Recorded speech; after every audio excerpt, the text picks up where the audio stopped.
بسم اللہ الرحمن الرحیم۔ السلام علیکم ناظرین محترم، ایک عبرتناک واقعہ۔ حضور اکرم صلی اللہ علیہ وسلم شب معراج میں بیت المقدس کی طرف جاتے ہوئے مصر کے قریب ایک مقام سے گزرے تو انہیں نہایت ہی اعلیٰ اور زبردست خوشبو آنے لگی۔ آپ صلی اللہ علیہ وسلم نے حضرت جبرائیل علیہ السلام سے پوچھا کہ یہ خوشبو کیسی ہے؟ جواب ملا کہ فرعون کی بیٹی کی باندی مشاطہ اور اس کی اولاد کی قبر سے آ رہی ہے۔ پھر حضرت جبرائیل علیہ السلام نے اس کا قصہ بیان کیا کہ مشاطہ فرعون کی بیٹی کی خادمہ تھی اور وہ خفیہ طور پر اسلام لا چکی تھی۔ ایک دن فرعون کی لڑکی کو کنگھی کرتے ہوئے اس کے ہاتھ سے اتفاقاً کنگھی گر پڑی۔ وہ اٹھانے لگی تو اس کی زبان سے بے ساختہ بسم اللہ نکل گیا۔ اس پر شہزادی نے کہا، تو نے آج عجیب کلمہ بولا، رب تو میرے باپ فرعون ہی ہے، تو پھر تم نے یہ کس کا نام لیا ہے؟ اس نے جواب دیا، فرعون رب نہیں بلکہ رب وہ ہے، وہ اللہ ہے جو مجھے اور تجھے اور خود فرعون کو روزی دیتا ہے۔ شہزادی نے کہا، اچھا تو میرے باپ کے سوا کسی اور کو اپنا رب مانتی ہے؟ اس نے جواب دیا، ہاں ہاں، میرا، تیرا اور تیرے باپ سب کا رب اللہ تعالیٰ ہی ہے۔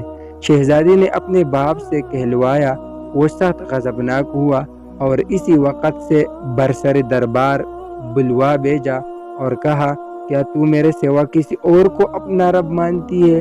اس نے کہا، میرا اور تیرا رب اللہ تعالیٰ ہی ہے جو بلندیوں اور بزرگی والا ہے۔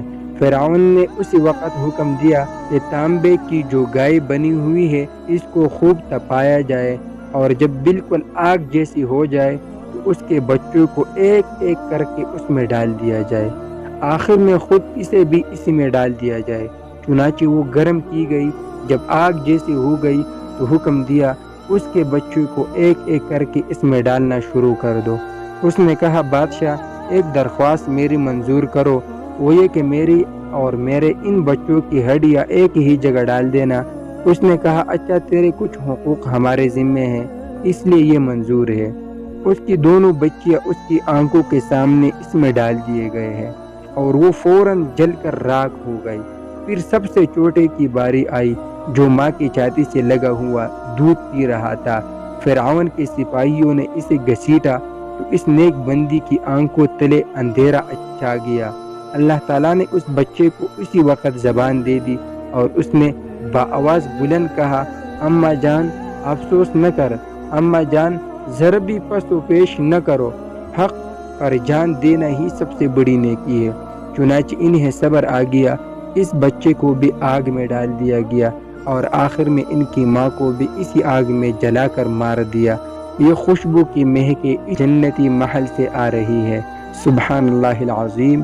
یہ واقعہ مسند احمد، شعب الایمان وغیرہ میں موجود ہے۔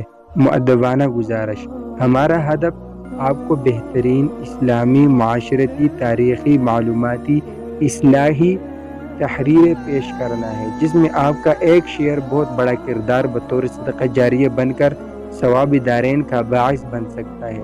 آئیے ہمارے ساتھ ساتھ آپ بھی اس کار خیر کا حصہ بنیے۔ سبحان اللہ و بحمدہ، سبحان اللہ العظیم۔ مزید اسلامی کہانیوں کے لیے ہمارا چینل حافظ جی وائس کو لازمی سبسکرائب کیجیے۔